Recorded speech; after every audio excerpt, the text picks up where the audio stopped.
ஆச்சி பாதாம் ட்ரிங்க். ஆச்சி பாதாம் ட்ரிங்க் ஒன்னு வாங்கினா ஒன்னு ஃப்ரீ.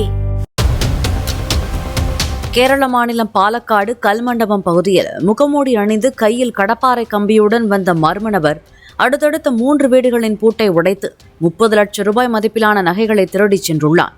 சிசிடிவி காட்சிகளின் அடிப்படையில் திருடனை போலீசார் தேடி வருகிறார்கள்.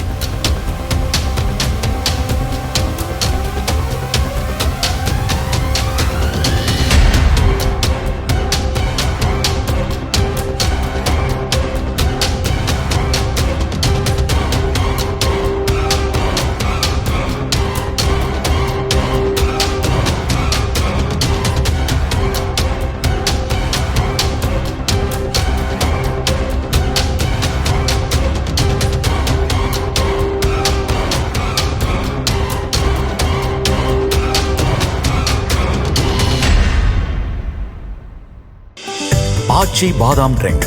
ஆச்சி பாதாம் ட்ரிங்க் ஒன்னு வாங்கினா ஒன்னு ஃப்ரீ. பிளே ஸ்டோர் மற்றும் ஆப் ஸ்டோரில் இருந்து பாலிமர் செயலியை QR கோடு மூலம் பதிவிறக்கம் செய்யுங்கள். செய்திகளை உடனுக்குடன் பெறுங்கள்.